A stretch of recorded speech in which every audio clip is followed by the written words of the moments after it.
साहब प्रणाम, मैं हूं हिमांशु द्विवेदी और स्वागत है आपका हमारी खास पेशकश चर्चा में। चर्चा के तहत विषय वह है जो पूरे देश में इस समय सरगर्म है। संविधान पर सभा में आरोप प्रत्यारोप की झड़ी लगी रही। कांग्रेस और बीजेपी एक दूसरे को दोषी ठहराने के लिए जो कुछ कह सुन सकती थी वो कह सुनने की कोशिश की गई, चाहे वो प्रधानमंत्री हो, चाहे राहुल गांधी हो, प्रियंका गांधी हो, अमित शाह हो, जेपी नड्डा हो, निर्मला सीतारमण हो या मल्लिकार्जुन खड़गे हो। सबने एक दूसरे के योगदान को सराहने के स्थान पर एक दूसरे की आलोचना के माध्यम से बताने की कोशिश की कि कौन देश को कितना बर्बाद कर दे रहा है, कौन संविधान के साथ कितना बुरी तरीके से खिलवाड़ कर रहा है। अब यह अचंभे का विषय इस देश के नागरिकों के लिए हो सकता है कि अगर सबने ही देश को बर्बाद करने के संदर्भ में योगदान दिया तो फिर देश 75 साल में इस मुकाम तक कैसे पहुंच गया। अगर दुनिया की तीसरी सबसे बड़ी अर्थव्यवस्था का दावा करने की हैसियत में हम आ गए हैं तो सब अगर बर्बाद करने में देश को जुटे थे तो हम यहां तक कैसे पहुंच गए। यह सवाल मन में घूम रहा था। उसके बीच में एक नया विवाद कल से देश में सुर्खियों में है। यह विवाद है देश के गृह मंत्री अमित शाह के संसद में दिए गए भाषण के दौरान कुछ पंक्तियों को लेकर। अमित शाह कल जब संविधान पर चर्चा को लेकर राज्यसभा को संबोधित कर रहे थे तो उन्होंने बारी बारी से यह बताने की कोशिश की कि कांग्रेस ने अतीत में किस प्रकार की गलतियां की और उसी में वह जिनको आजकल संविधान के निर्माता के तौर पर प्रस्तुत किया जाता है। इतिहास के पन्ने ये बताते हैं कि संविधान निर्माण के समय पर तकरीबन 13 समितियां थीं।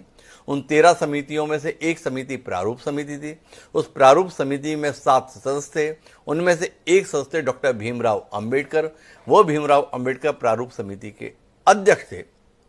उन डॉक्टर भीमराव अंबेडकर का हवाला देते हुए अमित शाह जी ने कहा कि ये आजकल फैशन हो गया है अंबेडकर अंबेडकर अंबेडकर करने का।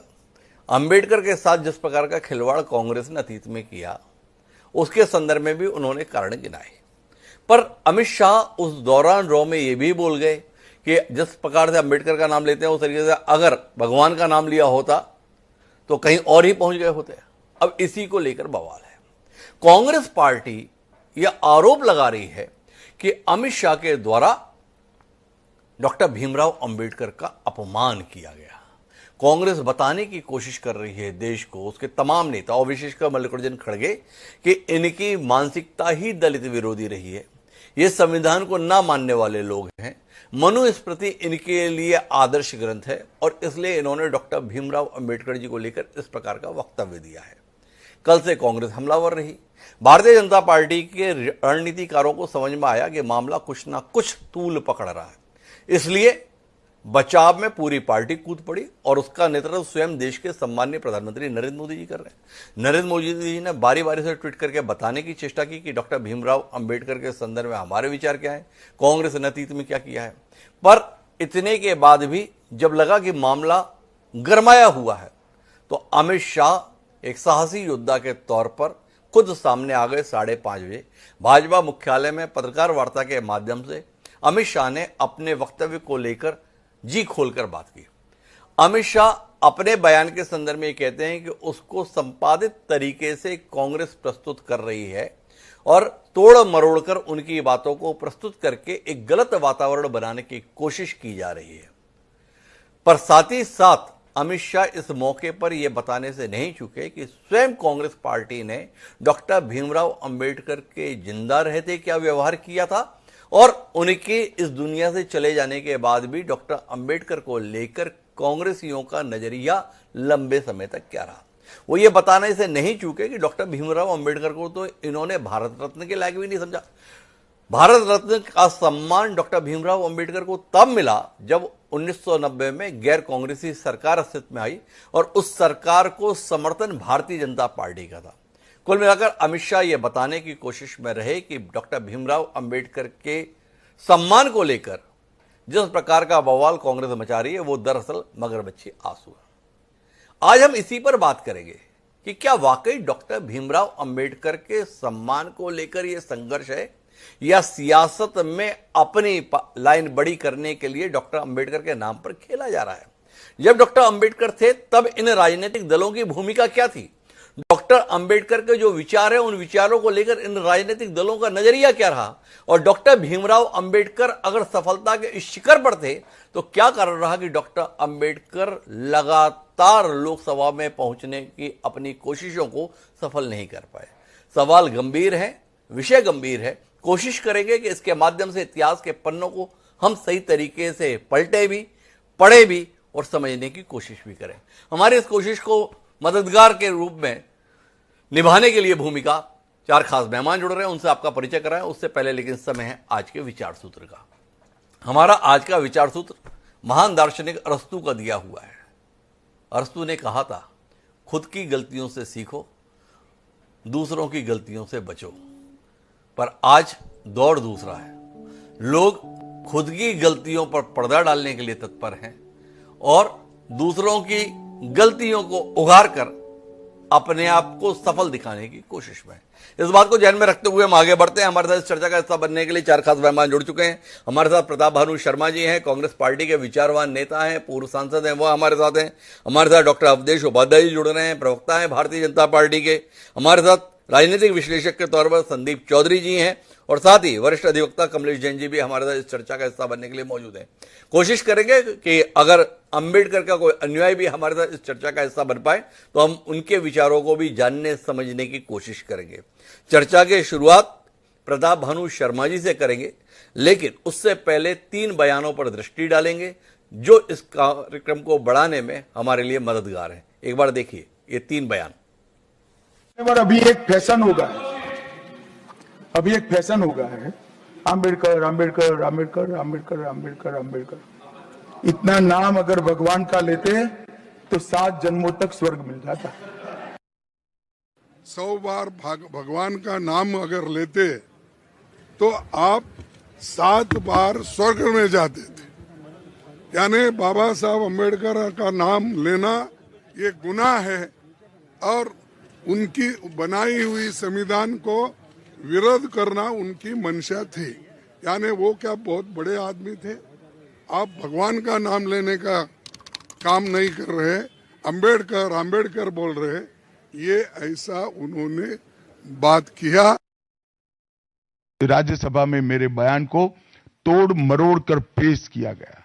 मेरा मीडिया के सभी मित्रों से आग्रह है, कांग्रेस ने सार्वजनिक जीवन में ये जो पद्धति की है, आज अंबेडकर जी के लिए मेरी बात को तोड़ मरोड़ कर वो पेश कर रहे हैं। मैं स्पष्टता के साथ कहना चाहता हूं, मीडिया को विनती भी करना चाहता हूं कि मेरा पूरा बयान जनता के सामने रखिए। मैं वो पार्टी से आता हूं जो पार्टी कभी अंबेडकर जी का अपमान नहीं कर सकती। पहले तो प्रताप भानु जी से इस चर्चा की शुरुआत करते हैं। इतिहास के पन्ने पलटकर देखते हैं तो कांग्रेस और अंबेडकर का विरोध एक दूसरे के पर्याय दिखते हैं। अंबेडकर के जीते जी कांग्रेस कभी उनके विचारों से सहमत नहीं दिखी, कभी अंबेडकर कांग्रेस को पसंद करते हुए नहीं दिखे, और कांग्रेस को तो छोड़िए, स्वयं मोहनदास करमचंद गांधी, जिन्हें महात्मा गांधी कहते हैं, उन महात्मा गांधी के प्रति अंबेडकर कभी सकारात्मक नहीं रह पाए और अंबेडकर के विचारों के साथ महात्मा गांधी इत्तेफाक नहीं रख पाए। आज अचानक कांग्रेस बड़ी चिंतित हो गई डॉक्टर भीमराव अंबेडकर के सम्मान को लेकर। क्या हो गया ऐसा सियासत में? जिन अंबेडकर के विचार कार्य आपको कभी उनके जिंदा रहते नहीं भाए, अचानक उनकी चिंता में आप इतना दुबला क्यों गए? प्रताप भानु जी, थोड़ा रोशनी दीजिए ना।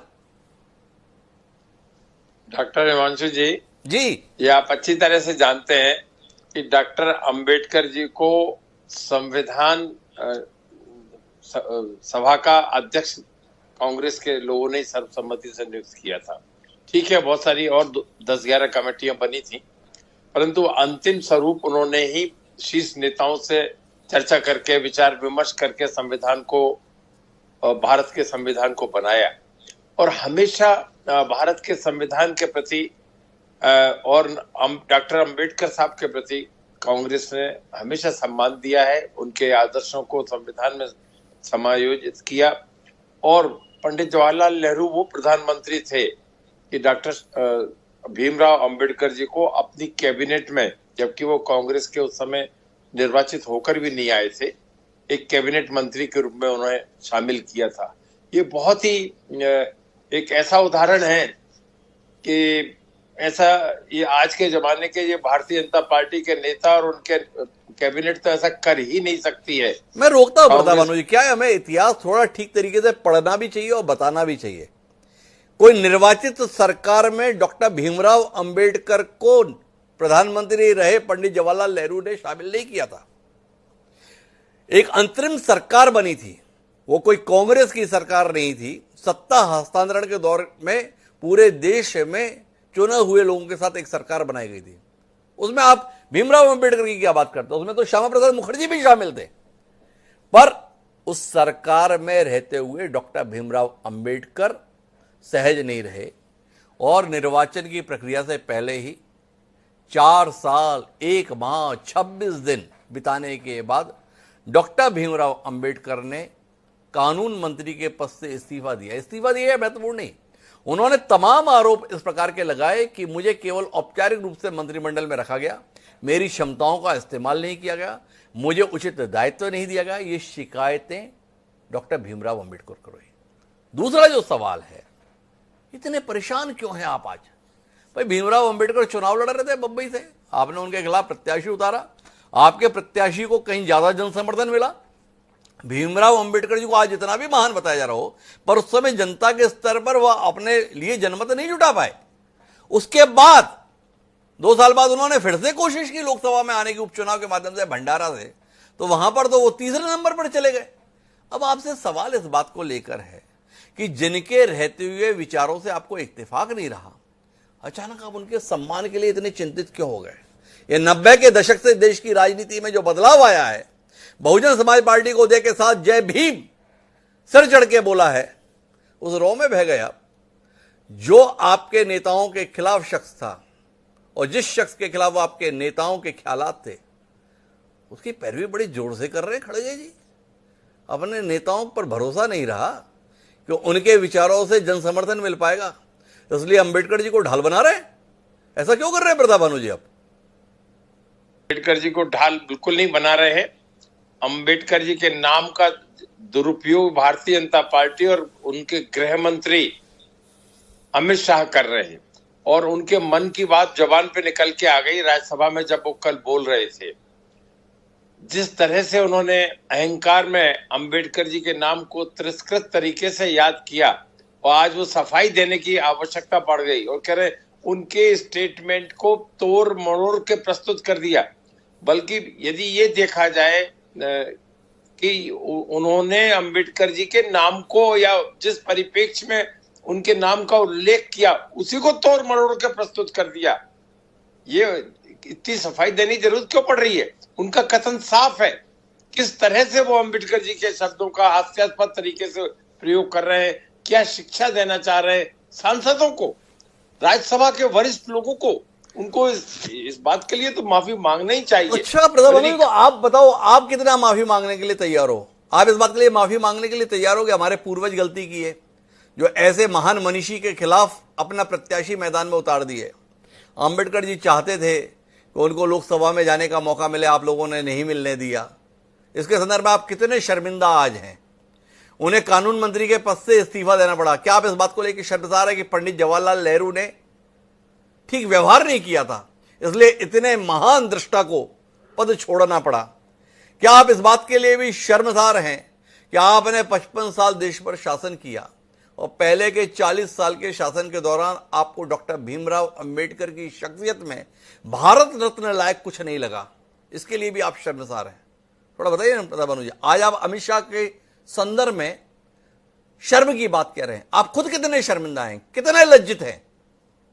उन्हें मिल जाना चाहिए था, मैं आपकी बात को समर्थन करता हूं, पर अब उसके भी कई चीजें होती हैं, कई प्रस्ताव होते हैं, कई एक प्रक्रिया होती है, क्यों नहीं दिया इसका विस्तार से मैं नहीं कह सकता। मिल जाना चाहिए था, पर उनका दर्जा क्योंकि संविधान निर्माता के रूप में सर्वोच्च हमेशा रहा है। कांग्रेस ने और कांग्रेस की सरकारों ने 55-60 वर्षों तक हमेशा उनका इसी संविधान निर्माता के रूप में उनका सम्मान किया, और नेहरू जी पे कोई दबाव नहीं था उनको मंत्री बनाने के लिए, परंतु सब श्यामा प्रसाद मुखर्जी हो चाहे नेहरू जी हो, उन्होंने अपने मंत्रिमंडल में उनको लिया। उनकी विद्वता देखते हुए, उनका कंट्रीब्यूशन, उनके फ्रीडम स्ट्रगल में उनका योगदान देखते हुए, ऐसा नहीं है, हमेशा हमने सम्मान दिया है। आज जितने भाजपा के लोग गला फाड़ फाड़ कर चिल्ला रहे हैं और अम्बेडकर जी के नाम की रट लगाए हुए हैं, ये तो किसी भी तरह से ना तो भारत के संविधान को मानते थे, ना अम्बेडकर जी को मानते थे, और ना ही तिरंगा राष्ट्रीय ध्वज को मानते थे। अपना अलग सिक्का चलाते थे। आप देखिए तो देश की आजादी के बाद यदि सम्मान संविधान को मिला तो कांग्रेस ने दिया, यदि देश की आजादी के बाद अम्बेडकर साहब को इतना मान सम्मान देकर इतना पूज्य बनाया तो कांग्रेस ने किया, और इसके बाद यदि उनकी मान्यताओं को संविधान के हिसाब से प्रताप भानु जी हमें तर्क नहीं दे पा रहे। क्या किया था डॉक्टर अंबेडकर के लिए कांग्रेस ने उन 35 सालों में जब डॉक्टर अंबेडकर ये दुनिया छोड़ गए थे? लेकिन अचानक डॉक्टर अंबेडकर के प्रति बड़ा सम्मान का भाव लेकर भारतीय जनता पार्टी मैदान में, वो भारतीय जनता पार्टी को डॉक्टर अंबेडकर से इतना लगाव क्यों हो गया? डॉक्टर अवधेश उपाध्याय जी हमारे साथ में हैं। प्रताप भानु जी डॉक्टर अंबेडकर की विद्वता के विषय में बता रहे थे। कुछ संदर्भ देता हूं। डॉक्टर भीमराव अंबेडकर दलित वर्ग से आते थे, छुआछूत के घटनाओं से अभिशप्त रहे थे, पर विद्वता ऐसी थी कि 9 भाषाओं के जानकार थे, 64 विषयों में उनके पास मास्टर्स थी, 32 डिग्रियां उनके पास थी। ऐसे शख्स थे जिन्होंने लंदन स्कूल ऑफ इकोनॉमिक्स से 8 साल की पढ़ाई महज 2 साल 8 माह में पूरी कर ली थी, और लंदन स्कूल ऑफ इकोनॉमिक्स से डॉक्टरेट ऑफ साइंस की उपाधि पाने वाले दुनिया के पहले व्यक्ति थे। ऐसी उपलब्धियां जिसके साथ थीं, वो डॉक्टर भीमराव अंबेडकर अपने जीवन काल में इस नतीजे पर पहुंचे थे कि ये हिंदू धर्म ठीक नहीं है, और उन्होंने ये कहा था कि भले ही मैं पैदा हिंदू के तौर पर हुआ, पर मरूंगा हिंदू के तौर पर नहीं। और उन्होंने इस बात को साबित भी किया। मेरा जानना यह है डॉक्टर अवधेश उपाध्याय जी, जिस शख्स ने हिंदू धर्म को ही खारिज कर दिया था अपने जीते जी, आप उसके सम्मान के संदर्भ में बड़ी चिंतित हो गए। तो क्या आप अब हिंदू धर्म के हिमायती नहीं रहे, या अंबेडकर के प्रति सम्मान ने आपको हिंदू धर्म को कोने में डाल देने के लिए बाध्य कर दिया? थोड़ा रोशनी दीजिए ना। एक ऐसा शख्स जिसने हिंदू धर्म को सिरे से खारिज किया, हिंदू धर्म की व्यवस्थाओं को लेकर सीधे तौर पर उन्हें खारिज किया, आप उनके समर्थन में खड़े हैं, क्या मजबूरी आ गई थी सियासी? देखिए हिमांशु जी, मैं आपको बताऊं, जिस तरह से देश में माहौल चल रहा है, जिस तरह से एक नैरेटिव बनाया जा रहा है विपक्ष के द्वारा, ये पूरा देश देख रहा है। मैं आज बात कर रहा हूं, जैसे अभी बाबा साहब की बात चल रही है, बाबा साहब अम्बेडकर की बात चल रही है, कांग्रेस पार्टी कह रही है, अपनी बात कर रही है, बाबा साहब की बात कर रही है, ठीक है, आप कह रहे हैं भारतीय जनता पार्टी की बात। ठीक है, मैं पूरी बात बता रहा हूँ विस्तार से, आप थोड़ा समय दीजिएगा। कांग्रेस पार्टी ने हमेशा बाबा साहब के विचारों का विरोध किया। चाहे आप 1951 में जब बाबा साहेब अपने जरूरी कानून ला रहे थे देश हित के लिए, जिसमें एक हिंदू कोड बिल भी था, उसका विरोध सबसे पहले कांग्रेस पार्टी ने, ठीक है। उसके बाद मैं बताऊं आपको, 1932 में कांग्रेस ने ही बाबा साहेब के पृथक निर्वाचन की जो प्रस्ताव था उसका विरोध किया। जो भी बाबा साहेब देश हित के लिए कानून लाना चाहते थे, जो भी उनकी देश हित के लिए विचारधारा थी, जो भी वो देश के लिए काम करना चाहते थे, शोषित वांछित दलितों के लिए काम करना चाहते थे, कांग्रेस ने हमेशा उसका विरोध किया। उससे परेशान होकर अंबेडकर साहब ने ये बात कही थी जो आप बात कर रहे हैं, क्योंकि जब व्यक्ति को कहीं उसके हिसाब से अगर कोई जगह नहीं मिले तो वो कहीं ना कहीं मतलब थोड़ा इमोशनल हो जाता है, ठीक है। उसे डॉक्टर अवधेश उपाध्याय थोड़ा अध्ययन कीजिए इतिहास को। डॉक्टर अंबेडकर ने आजादी के बाद हालात न मिलने के चलते हिंदू धर्म छोड़ने की बात नहीं कही थी। डॉक्टर भीमराव अंबेडकर ने गुलामी के दौर में 1935 में कहा था कि मैं पैदा हिंदू हुआ हूं पर मरूंगा हिंदू नहीं। 21 साल लिए उस शख्स ने अपने जीवन काल के कि अगर मैं हिंदू धर्म छोड़ूंगा तो मैं किस धर्म को अपनाऊंगा। और 1956 में जब डॉक्टर भीमराव अंबेडकर ने हिंदू धर्म को सामूहिक रूप से छोड़ने का ऐलान किया, और जिस जगह पर उन्होंने हिंदू धर्म को छोड़कर बौद्ध धर्म को अंगीकार करने का फैसला लिया, उस जगह का नाम पता है आपको? वो जगह नागपुर में है। वो नागपुर में है जहां पर राष्ट्रीय स्वयंसेवक संघ का मुख्यालय है, जो हिंदू धर्म के संदर्भ में झंडा बरदार है। अपनी उस नाकामी को आप किस रूप में देखेंगे? क्या इसके लिए भी आप कांग्रेस को दोषी ठहराएंगे, या अपने उस काल की नीति रीति को भी जिम्मेदार मानेंगे जिसमें डॉक्टर भीमराव अंबेडकर हिंदू बने रहने के लिए तैयार नहीं हुए? थोड़ा रोशनी दीजिए ना।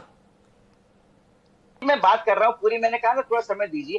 देखिए उस समय क्या परिस्थिति थी, क्या था, ये तो मैं नहीं जानता, क्योंकि उस समय बीजेपी की सरकार नहीं थी देश में जब अंबेडकर साहब ने ये बयान दिया था। लेकिन मैं ये जरूर जानता हूं कि अंबेडकर साहब की जो विचारधारा का विरोध करने वाली कोई अगर दल है, कोई पार्टी है इस देश में, तो कांग्रेस पार्टी। अब से नहीं है, जब से देश आजाद हुआ है तब से आप आंकड़े उठा के देख लीजिए। अंबेडकर साहब 2 बार चुनाव लड़े, एक बार महाराष्ट्र से लड़े थे, आपने बताया था अभी। वहां पर कांग्रेस ने स्पेशली अंबेडकर साहब का जो पीए था उसको लड़वाया था उनके विरोध में, ठीक है, हराने के लिए। जो भी कानून लाना चाहते थे अंबेडकर साहब दिल्ली देश के हित के लिए, मैं बता रहा हूं ना, हिंदू कोड बिल की बात चल रही थी। अरे रुकिए ना डॉक्टर अवधेश उपाध्याय, उस समय पे जनसंघ भी अस्तित्व में था। बहुत पन्ने खंगाल के देखे हमने, पलट कर देखे। डॉक्टर अंबेडकर के समर्थन में जनसंघ ने कोई वक्तव्य दिया हुआ दिखा नहीं। कांग्रेस राजनीतिक दल है, राजनीतिक दल क्या करेगा? डॉक्टर भीमराव अंबेडकर के समर्थन में अपना प्रत्याशी वापस लेगा। और अगर कांग्रेस ने चुनाव लड़ा तो मेरा सवाल तो आपसे ये है ना, जनसंघ था, जनसंघ समर्थन में खड़ा था क्या? करता हूं, आप जो बात कह रहे हैं बिल्कुल सही कह रहे हैं, लेकिन उस समय की जो परिस्थितियां थी वो भी तो आप देखिए ना। उस समय भारतीय जनता पार्टी तो थी नहीं सरकार में, भाई कांग्रेस पार्टी का पूरा वर्चस्व था, गांधी परिवार का पूरा वर्चस्व था। विरोध कौन कर रहा था अंबेडकर जी का? कांग्रेस पार्टी के नेता ही कर रहे थे ना। जब संविधान सभा थी, संविधान लिखा। डॉक्टर अवधेश उपाध्याय जी, सारी सीटों पे कांग्रेस नहीं जीत गई थी। उस दौर में भी श्यामा प्रसाद मुखर्जी ने जीत हासिल करके दिखाई थी। जनसंघ जो नई नई पार्टी बनी थी वो भी 3 जगहों से चुनाव जीतने में सफल रही थी। तो कुल मिलाकर सवाल आपसे यह है कि क्या आप उन डॉक्टर अंबेडकर के विचारों से सहमत हैं? सीधा सवाल आपसे, मुद्दे की बात यह, जो हिंदू धर्म के संदर्भ में ये मानते थे कि ये सामाजिक उपयोगिता और व्यक्तिगत न्याय की कसौटी पर खरा नहीं उतरता, जो ये मानते थे कि ये जो वेद हैं बेकार की रचनाएं हैं। अब मेरा सीधा सवाल आपसे है कि हिंदुत्व के सबसे बड़े पुरोधा, हिंदुत्व के सबसे बड़े समर्थक, हिंदुत्व को पूरी दुनिया के लिए सबसे मांगलिक जीवन व्यवस्था बताने वाले संघ अनुयायी भारतीय जनता पार्टी के प्रखर विचारक डॉक्टर अवधेश उपाध्याय इन विचारों से इत्तेफाक रखते हैं? क्या डॉक्टर भीमराव अंबेडकर आपके लिए इन विचारों के साथ आदर्श हैं? क्या आपको लगता है कि आप इन विचारों को अंगीकार करने के लिए तैयार हैं और आप मानते हैं कि हिंदू धर्म सामाजिक उपयोगिता और न्याय की कसौटी पर खरा नहीं उतरता? सवाल है। हिमांशु जी, मैं वही कह रहा हूं, देखिए उस समय की जो परिस्थितियां थी वो क्या थी, वो तो आप भी जानते, सब जानते हैं क्या परिस्थितियां रही होंगी उस समय। ऐसे तो कई लोगों ने कहा है कि मैं देश छोड़कर चला जाऊंगा, देश में नहीं रहना चाहता। वो उस समय की परिस्थितियां थी कुछ।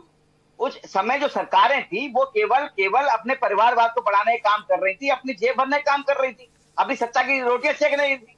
आप बताइए ना, जो अंबेडकर जी की जो विचारधारा थी, शोषित हो, वांछित हो, दलित हो, उनका विकास हो, क्या कांग्रेस पार्टी ने किया?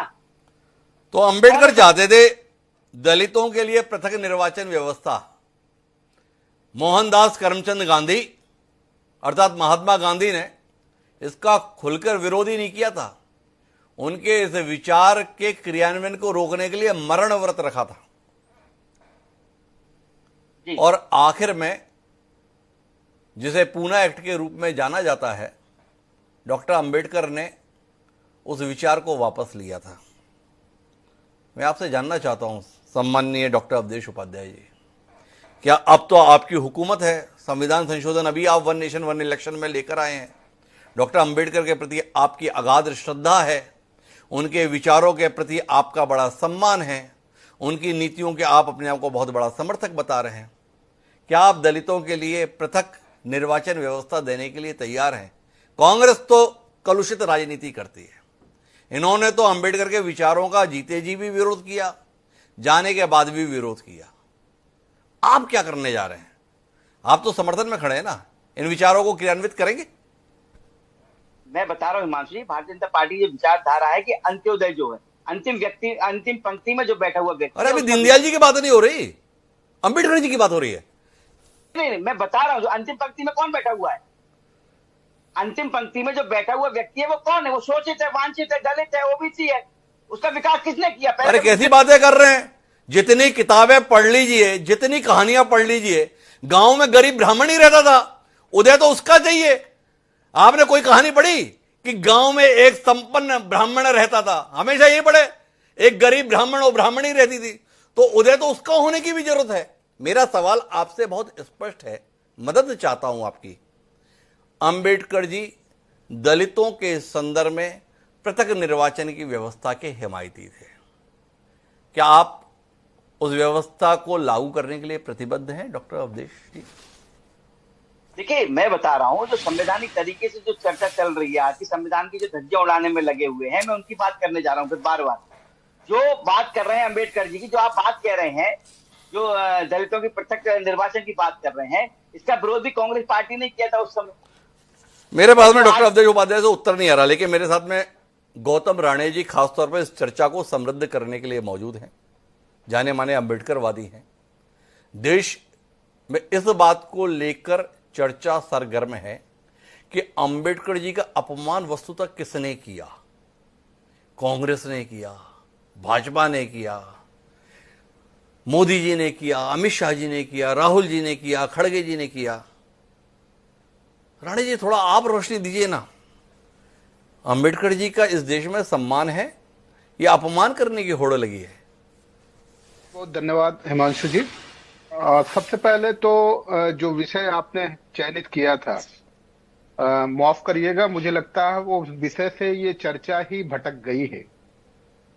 ये सच है कि बाबा साहब डॉक्टर अम्बेडकर पे जितना विस्तृत चर्चा आप कर रहे हैं वो भी काबिल तारीफ है, होनी भी चाहिए।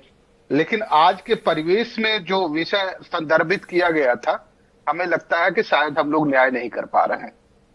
जहां तक रही बात बाबा साहब डॉक्टर अम्बेडकर के अपमान की, बाबा साहब डॉक्टर अम्बेडकर अपमान से बहुत ऊपर उठ चुके थे, उन्हें वो अपमान से कोई मतलब नहीं था। जिस तरह से बात की जा रही है कि बाबा साहब डॉक्टर अम्बेडकर ने कांग्रेस के कैबिनेट से रिजाइन किया था, यह भी सच है कि बाबा साहब डॉक्टर अम्बेडकर किसी भी तरह से लिंग के आधार पे वो विभेद नहीं चाहते थे।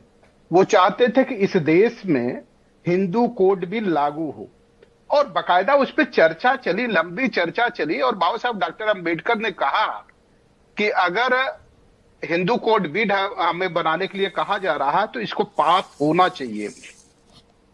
यह भी सच है कि पहले रिजोल्यूशन जवाहरलाल नेहरू जी ने हिंदू कोड बिल के समर्थन में प्रस्तुत किया, यह भी सच है। आज जो दुहाई दी जा रही कि उस समय हम सत्ता में नहीं थे, जनसंघ नहीं थे, तो आपको यह भी पता होगा कि श्यामा प्रसाद मुखर्जी जी चुनाव हार चुके थे। जवाहरलाल नेहरू जी ने बकायदा अपने कैंडिडेट से रिजाइन करके केवल विपक्ष जिंदा रहे, मजबूत रहे, लोकतंत्र मजबूत रहे, इस बात को ध्यान में रख करके श्यामा प्रसाद मुखर्जी को उन्होंने चुनाव जिताया। और जहां तक बाबा साहब डॉक्टर अम्बेडकर की बात है, आप कह रहे हैं कि सेपरेट इलेक्टोरेट की बात कर रहे हैं। उस समय जनसंघ अलग नहीं था। जवाहरलाल नेहरू अगर अपनी कोख अपनी गोद में लेकर के न चल रहे होते तो गोलवरकर को गोलवरकर के रूप में कोई पहचान भी नहीं पाता। यह भी जवाहरलाल नेहरू जी की ही देन थी कि गोलवरकर को गोलवरकर बनाने वाले थे। यह बात रिजाइन करने की बात यह भी सच है कि हिंदू कोड बिल को जब इन्हीं आरएसएस और विश्व हिंदू परिषद के द्वारा जब लंबा विरोध कराया गया, तो नेहरू का एक चरित्र था सबको सामंजस्य में बना करके लेकर के चलने की, और इसीलिए उन्होंने अपने कैबिनेट में डॉक्टर अम्बेडकर को भी रखा था, श्यामा प्रसाद मुखर्जी को भी रखा था। यह भी सच है कि जब वो नहीं पास हो पाया तो बाबा साहब डॉक्टर अम्बेडकर को बहुत बुरा लगा, और उन्होंने कहा कि नेहरू जी अगर आप बता देते तो मैं दूसरे काम में लग जाता, मैं इतना अपना समय इस हिंदू कोड बिल के लिए क्यों बेकार में अपना समय बर्बाद करता। नेहरू जी ने हिंदू कोड बिल पास भी कराया, लेकिन उस दिशा में नहीं पास हो पाया जिस दिशा में होना चाहिए था। रही बात आप कह रहे थे सेपरेट इलेक्टोरेट आ जाएगा कि नहीं आ जाएगा, हमारे दोस्त कह रहे थे, अवधेश जी कह रहे थे, उस समय हम सत्ता में नहीं थे।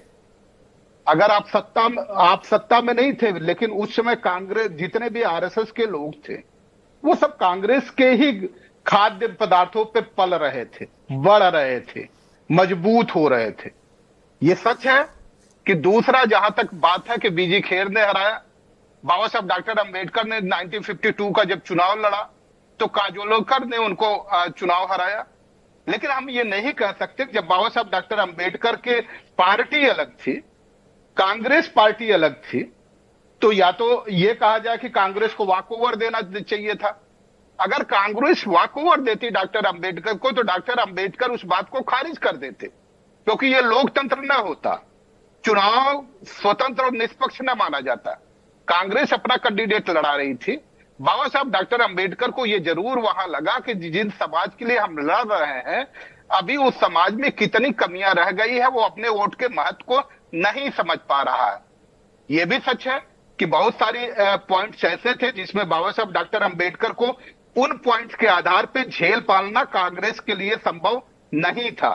लेकिन आज का विषय यह है कि अगर अमित शाह लोग राज्यसभा में ये बयान दे रहे हैं कि doctor Ambedkar doctor Ambedkar doctor Ambedkar बोलने का एक फैशन हो गया, गृह मंत्री जी, ये फैशन नहीं है।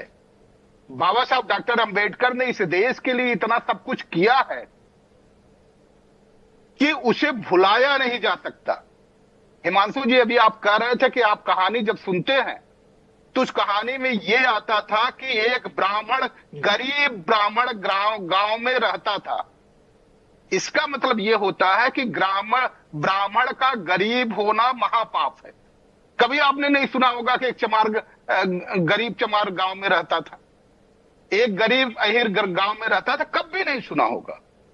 जो ये नैरेटिव गढ़े गए हैं, ये नैरेटिव, ये लगता है कि जातिवाद के दायरे से बाहर हम निकलना नहीं चाहते।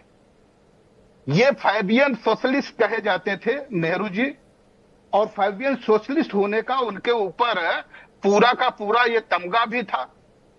तो ये सच है कि आज जो परिस्थितियां बदली हैं, जो अमित शाह कह रहे हैं, अमित शाह डॉक्टर अंबेडकर से उतने घबराए हुए नजर नहीं आ रहे हैं जितना वो भारत के संविधान से घबराए हुए नजर आ रहे हैं।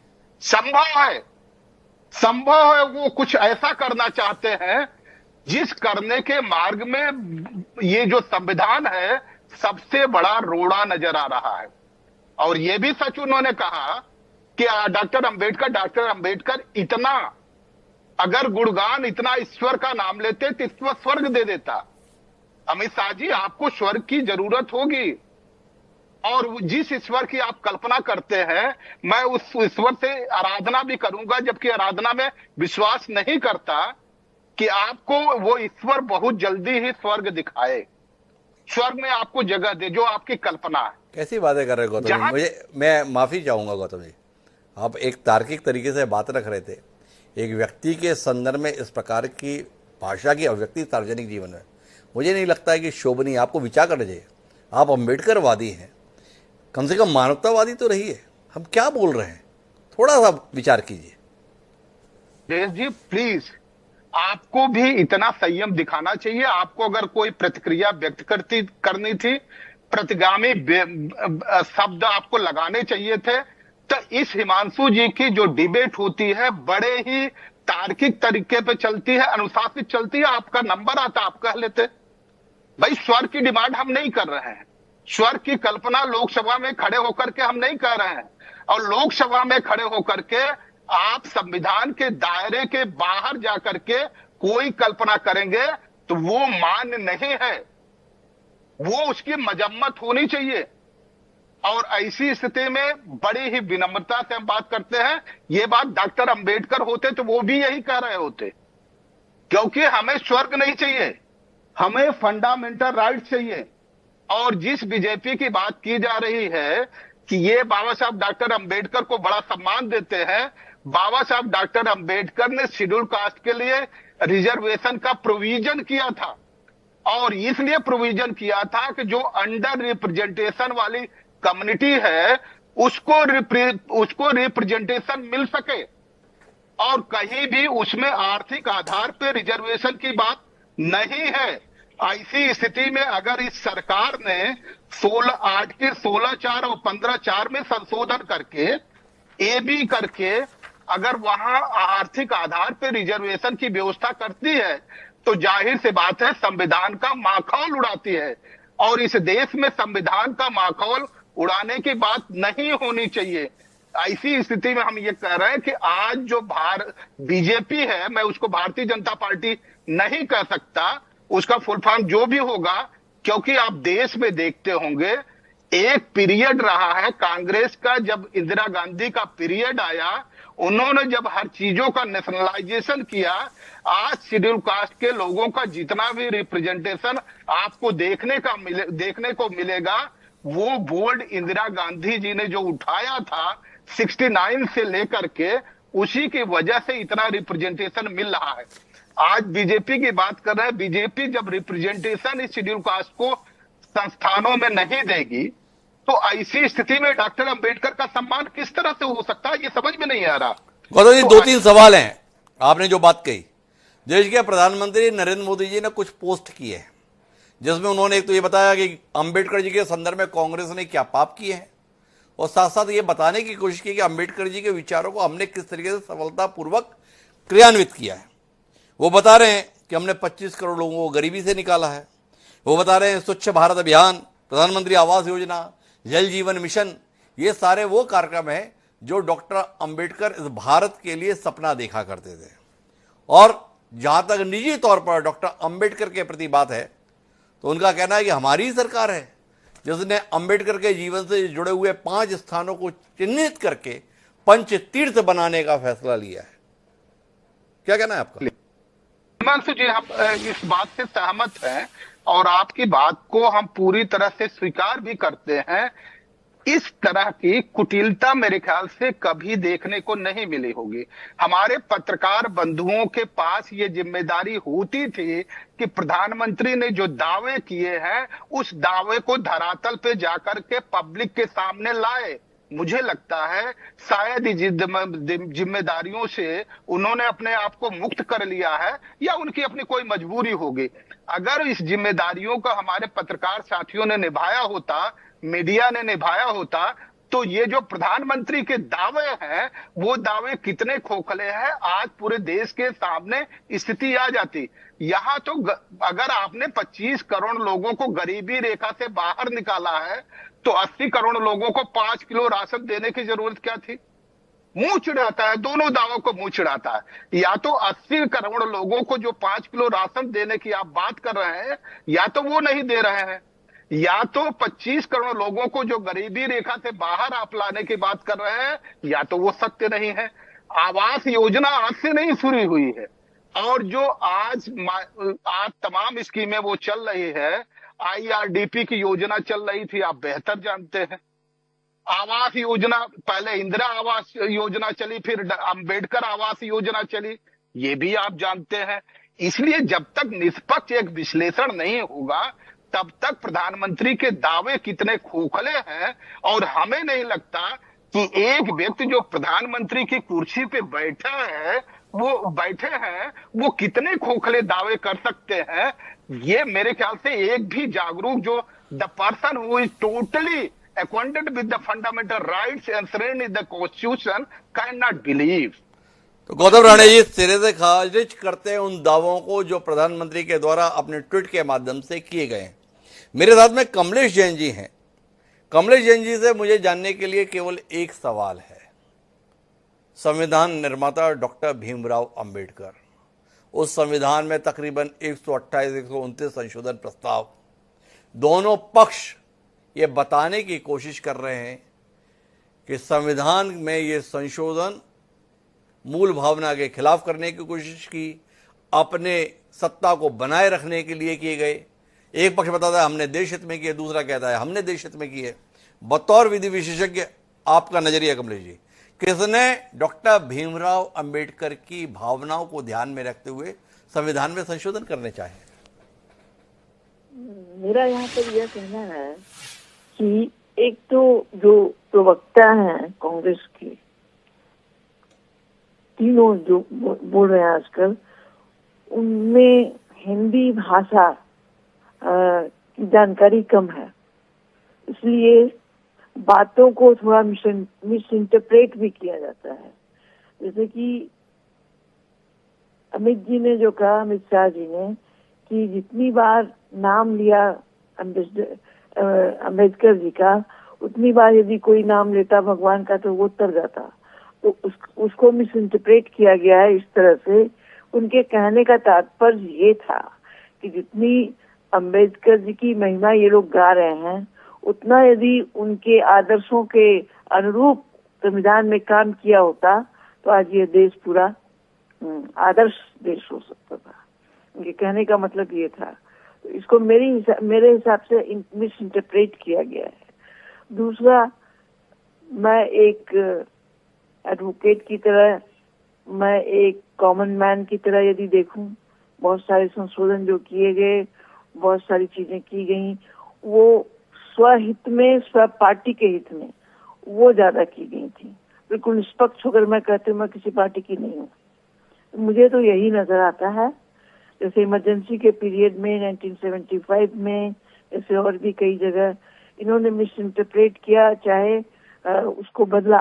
संविधानों में जो बदलाव आए, कई संविधान इन्होंने अपने हित में किए थे, पार्टी के हित में किए थे। यह मेरा पूरा विश्वास है। ये कमलेश जी का कहना है। उन्हें लगता है कि अमित शाह जी की भावना को गलत तरीके से प्रस्तुत करने की कोशिश है। लेकिन मैं वापस प्रताप भानु जी आपके पास में आता हूं। आज से पहले भी मैं कोशिश कर रहा था कि थोड़ा पता तो चले उनके रहते हुए, अर्थात डॉक्टर भीमराव अंबेडकर के, आप कैसे उनके समर्थन में थे। उनके जाने के 25-30 साल बाद तक भी आपने डॉक्टर भीमराव अंबेडकर की स्मृतियों को बनाए रखने के लिए, विचारों को मजबूत करने के लिए क्या कुछ किया। बहुत रोशनी मिली नहीं। प्रधानमंत्री बहुत हमलावर हैं आपके संदर्भ में। उनका कहना है क्या किया आपने।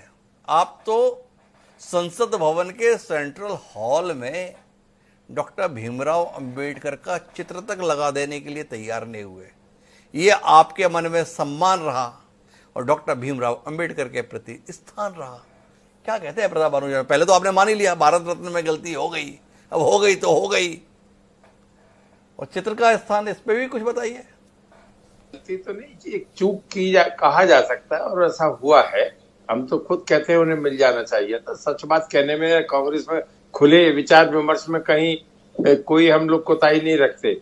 और जिसको भारतीय जनता पार्टी के प्रवक्ता या आप या और भी हमारे लोग ये कह रहे हैं कि विरोधाभास, विचार मंथन को विरोधाभास नहीं कहते। यदि हमारे संविधान कानून की किताब है तो सामाजिक न्याय का भी उसमें पहलू है, राजनीतिक विश्लेषण भी है, सामाजिक आर्थिक न्याय की बात भी हमारे संविधान, भारत का संविधान पूरे देश, पूरी दुनिया में सर्वश्रेष्ठ संविधानों में है, जो डॉक्टर बाबा साहब अम्बेडकर जी ने जिसकी रचना की है। काफी कुछ बातें गौतम जी ने भी बताई, उनमें कुछ बहुत अच्छी बातें हमें भी सुनने को, समझने को मिली। मैं उनको भी धन्यवाद दूंगा। आप उन्हें धन्यवाद देंगे, लेकिन मैं संदीप चौधरी जी आपसे बात करना चाहूंगा अब निर्णायक बातचीत के लिए। आपको नहीं लगता है कि इस समय राजनीति में प्रासंगिकता बनाए रखने के लिए डॉक्टर भीमराव अंबेडकर से जुड़ना ज्यादा जरूरी हो गया है उस कालखंड के मुकाबले जब डॉक्टर भीमराव अंबेडकर राजनीति के मैदान में सशरीर मौजूद थे? क्या आपको नहीं लगता है कि बदली हुई परिस्थितियों ने तमाम राजनीतिक दलों को मन के स्तर पर उनके विचारों के खिलाफ होते हुए भी सार्वजनिक रूप से यह जाहिर करने के लिए बाध्य कर दिया है कि अगर डॉक्टर भीमराव अंबेडकर को कोई मानता है, कोई पूजता है और कोई जानता है तो वो बस हम हैं और हम ही हैं। क्या कहते हैं संदीप जी? देखिए हिमांशु जी, जब अंबेडकर साहब मौजूद थे तो वो जिस तरीके से आज और भी नेता हैं, उसी तरीके से वो भी एक पॉलिटिशियन थे, वो भी राजनीति करने के लिए मैदान में थे। लेकिन आज हर पार्टी डॉक्टर अंबेडकर साहब को लपकना चाहती है, ये सच्चाई है। और लपकना क्यों चाहती है? लपकना इसलिए चाहती है कि जो अंबेडकर साहब के फॉलोवर्स हैं, जो एक वोट बैंक है, चाहे वो SC ST को आप लगा लीजिए, वंचित वर्ग को लगा लीजिए, चाहे जिनको आरक्षण का लाभ मिला उनको आप लगा लीजिए, वो एक बहुत बड़ा वोट बैंक है देश के अंदर। सरकारें भी बनती हैं, कई मुख्यमंत्री उनका नाम लेकर के लोग बन गए हैं। तो आज की तारीख में चाहे कांग्रेस हो, चाहे BJP हो, चाहे दूसरे दल हो, इसलिए वो अंबेडकर साहब का 24 घंटे गुणगान करते हैं। लेकिन अगर यही बात जैसे आपने कही थी गरीब ब्राह्मण, अगर मैं पूछूं कि जो संविधान बना है उसमें गरीब ब्राह्मण के लिए क्या दिया गया, आप मुझे बता दीजिए। यहाँ पर कांग्रेस के प्रवक्ता बैठे, ये मुझे बता दीजिए पंडितों के लिए, गरीब पंडित के लिए क्या प्रावधान है, गरीब राजपूत के लिए क्या प्रावधान है, गरीब जाट के लिए क्या प्रावधान है, आप नहीं बता सकते। गरीब जैन के लिए मैडम बता सकती हैं क्या क्या प्रावधान है। तो ये चीजें भी हमें सोचनी पड़ेंगी। आज की तारीख में केवल वोट बैंक की राजनीति हो रही है और अंबेडकर वादियों का बहुत बड़ा वोट बैंक है, जो SC ST का जो आरक्षण की व्यवस्था है, चाहे वो उससे प्रेरित होकर के हो। अदरवाइज आप समझ सकते हैं अंबेडकर साहब को जो प्रॉब्लम फेस करनी पड़ी, और प्रॉब्लम फेस क्यों करनी पड़ी, क्योंकि हमारा जो हिंदू समाज है वो इस तरीके से बटा हुआ था, कोई स्वर्ण है, कोई दलित है, तो उसमें बराबर बैठने का अधिकार नहीं था, साथ में खाने पीने का अधिकार नहीं था। मुस्लिम समाज में भी इस तरीके की चीजें थी, जो मुसलमान है उसमें उच्च वर्ग के लोग हैं, निम्न वर्ग के लोग हैं, वो हिंदुओं को पसंद नहीं करते थे, दलितों को पसंद नहीं करते थे। तो कहीं ना कहीं मुझे लगता है अंबेडकर साहब को लगा कि जो ये बौद्ध धर्म है ये कहीं ना कहीं समानता का अधिकार प्रदान करता है, या उनके अंदर जो एक उस वक्त इस तरीके की दिलो दिमाग में भावना पैदा हुई होगी कि भाई इस हिंदू समाज में बहुत ज्यादा उतार चढ़ाव है या बहुत ज्यादा भेदभाव है, इसमें मैं नहीं रह अच्छा सकता। संदीप जी, एक मेरे को टिप्पणी दीजिए ना आप। भारतीय जनता पार्टी के प्रति समर्थन का भाव रखने वालों में इस देश का बहुसंख्यक वर्ग है जो हिंदू धर्म मतावलंबी है, और भारतीय जनता पार्टी ये जाहिर कर रही है पिछले 24 घंटे से कि हम उस शख्स के सबसे बड़े समर्थक हैं, सबसे बड़े पैरोकार हैं, सबसे बड़े हिमायती हैं, जिसने इस हिंदू धर्म को खारिज ही नहीं किया था, बल्कि जिस हिंदू धर्म का सबसे बड़ा संगठन नागपुर में मुख्यालय राष्ट्रीय स्वयंसेवक संघ का, उसी नागपुर में जाके उन्होंने हिंदू धर्म छोड़ने का कार्यक्रम किया था। इस बदली हुई परिस्थिति को लेकर संदीप चौधरी जी कोई दृष्टि देना चाहेंगे आप? ये सियासत क्या खेल दिखा देती है? हिमांशु जी, मैं आपको बता दूं, हमारा देश कितना भी आगे बढ़ गया हो, लेकिन मैं ये मानता हूं ये जाति बिरादरी से बाहर नहीं निकला है। आज भी वो चीज मौजूद है दिलो दिमाग में, चाहे पढ़े लिखे समाज में या वोट बैंक की राजनीति के लिए आप कितनी भी बराबरी की बात कर लीजिए, लेकिन हकीकत यह है कि बराबरी का समाज आज भी हमारा नहीं है। आज भी दिलो दिमाग में फर्क है।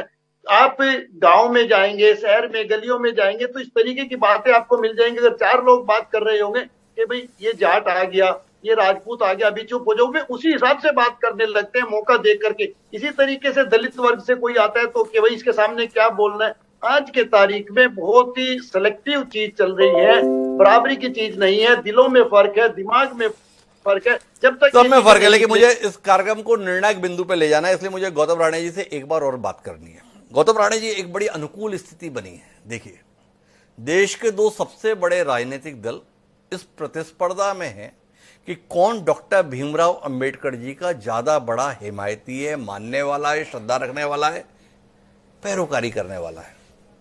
तो ये तो बड़ा अनुकूल अवसर है। ऐसा बड़ा कभी होता है जब भाजपा और कांग्रेस किसी विषय पर साथ दिखे। इस समय डॉक्टर अंबेडकर को लेकर दोनों दल साथ दिख रहे हैं कि हम डॉक्टर अंबेडकर के विचारों के सबसे बड़े हिमायती हैं। तो ऐसे अनुकूल मौके पर आपसे सवाल यह है कि वो कौन से काम, वो कौन से कार्यक्रम और कौन सी इच्छाएं डॉक्टर भीमराव अंबेडकर की रही थी जो अधूरी रह गई हैं, और आपको लगता है जब दोनों ही साथ हैं तो इसको कर गुजरो। दिक्कत क्या है? पूरा देश जान जाएगा कि डॉक्टर भीमराव अंबेडकर को कौन कितना ज्यादा मानता और जानता है। कुछ रोशनी देंगे राणे साहब? बिल्कुल बिल्कुल बिल्कुल हिमांशु जी, बहुत अच्छा उसका सवाल है आपका। सबसे पहले हम चौधरी साहब जो हमारे पॉलिटिकल एनालाइजर है, वो बात कर रहे थे कि क्या संविधान में दलित ब्राह्मण के लिए कुछ किया गया है, दलित जैन के लिए कुछ किया गया है, दलित ठाकुर के लिए कुछ किया गया है। मुझे माजरत के साथ अपने दोस्त से कहना पड़ेगा कि एक बार आर्टिकल आप फिर संविधान उठा करके पढ़ लीजिए और directive principle of state policy पे आप चले जाइए, आर्टिकल 38 पढ़ लीजिए। तो उसमें ऑलरेडी यही व्यवस्था की गई है कि किसी स्टेट में अगर किसी भी जात का, किसी भी धर्म का व्यक्ति आर्थिक तौर पे कमजोर है तो उस स्टेट की सरकार उसको आर्थिक उन्नति के लिए प्रयास करेगी। इससे बेहतर कोई प्रोविजन नहीं हो सकता। दूसरा, हिमांशु जी, आप जो प्रश्न कर रहे थे कि आखिर डॉक्टर अंबेडकर पे बीजेपी और कांग्रेस दोनों इतनी फिदा क्यों हो गई है, उसकी वजह साफ है कि एक पार्टी बनी थी, जब माननीय कांशीराम ने बनाया था, पार्टी बीएसपी बनाई थी, उसका फुल फॉर्म रखा था बहुजन समाज पार्टी, और उसके आधार पे काफी जोड़ने का उन्होंने प्रयास किया, लोगों को काफी जागरूक भी किया था, लोगों को एक तरह एकत्रित भी कर लिया था। लेकिन जैसे ही वो पार्टी बहन जी के हाथ में आ गई तो बीएसपी का फुल फॉर्म बदल करके, जो बीएसपी बहुजन समाज पार्टी हुआ करता था, उसका फुल फॉर्म बदल करके बहन जी संपत्ति परियोजना हो गया। तो जिसकी वजह से ये डॉक्टर अंबेडकराइट जो मूवमेंट चलाने वाले लोग थे, जो बीएसपी के कभी वोटर हुआ करते थे, आजकल वो बाय डिजाइन नहीं, बाय डिफॉल्ट वोट कर रहे हैं।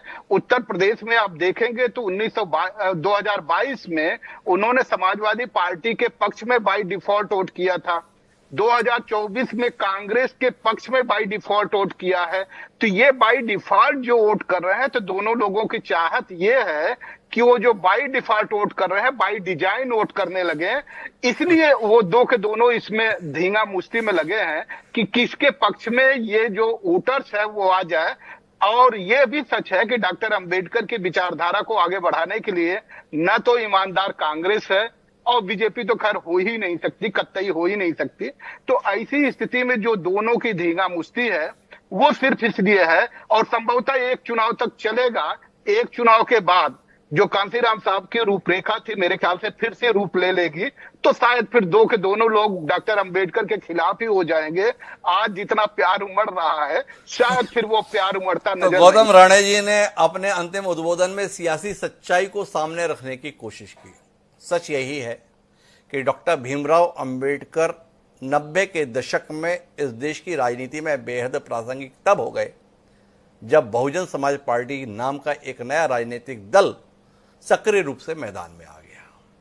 महत्वपूर्ण ये नहीं है कि डॉक्टर अंबेडकर का व्यक्ति के तौर पर कौन सा राजनीतिक दल और कौन सा राजनेता कितना सम्मान करता है। महत्वपूर्ण यह है कि डॉक्टर अंबेडकर के विचारों को इस देश में लागू करने के लिए कौन कितनी प्रतिबद्धता रखता है। एक रॉ में बोला गया भाषण के अंतर्गत एक लाइन को पकड़कर अगर आप पूरी पार्टी को उस व्यक्ति या विचार के संदर्भ में खारिज करते हैं, वो भी उचित नहीं। और जिन्होंने अपने लंबे कालखंड में शासन में उन विचारों के लिए कभी कोई स्थान देने का प्रयास नहीं किया, उस व्यक्ति को सम्मान देने का प्रयास नहीं किया, वो अचानक अपने आप को उनकी पैरोकार के रूप में प्रस्तुत करने लगे, तो देश इतना नासमझ भी नहीं। बेहतर होगा ये राजनीतिक दल सियासी धींगा मुश्ती करने के स्थान पर उन विचारों को क्रियान्वित करने का रास्ता खोजें जिनने डॉक्टर भीमराव अंबेडकर को दुनिया छोड़ देने के तकरीबन 68 साल बाद भी प्रासंगिक बनाया हुआ है। जिस दलित वर्ग के उत्थान की खातिर डॉक्टर भीमराव अंबेडकर ने अपना जीवन खपा दिया, वो दलित वर्ग अभी भी शोषित अवस्था में अपने जीवन को जी रहा है। क्या उन्हें आप मुख्य धारा में लाने के लिए कुछ करेंगे? अगर कर देंगे तो मान लेंगे कि आप अंबेडकर के सही अनुयायी हैं। हमें उस सही अनुयायी की तलाश रहेगी। आप सभी मेहमानों का बहुत बहुत धन्यवाद हमारे साथ इस चर्चा का हिस्सा बनने के लिए। समय अब आज के शेर का, तो हमारा आज का शेर कहता है कि आपको आता रहा मेरे सताने का ख्याल, आपको आता रहा मेरे सताने का ख्याल, सुलह से अच्छी रही मुझको लड़ाई आपकी। हजरत मोहानी ने जो ये शेर कहा वो डॉक्टर भीमराव अंबेडकर जी पर आज बड़ा मुफीद है। इस लड़ाई के बहाने ही से डॉक्टर भीमराव अंबेडकर सबको याद तो आ रहे हैं, और जब याद आ रहे हैं तो लोग ये जानने की कोशिश भी कर रहे हैं हमारी तरह कि आखिर डॉक्टर भीमराव अंबेडकर ने अपने जीवन काल में ऐसा किया क्या था जिसके कारण से 70 साल बाद भी उनको लेकर बहस इस कदर सरगर्म है। तो दोस्तों, आज की इस चर्चा में इतना ही। कल फिर मिलेंगे नए विषय के साथ। मुझे दीजिए सदा प्रणाम।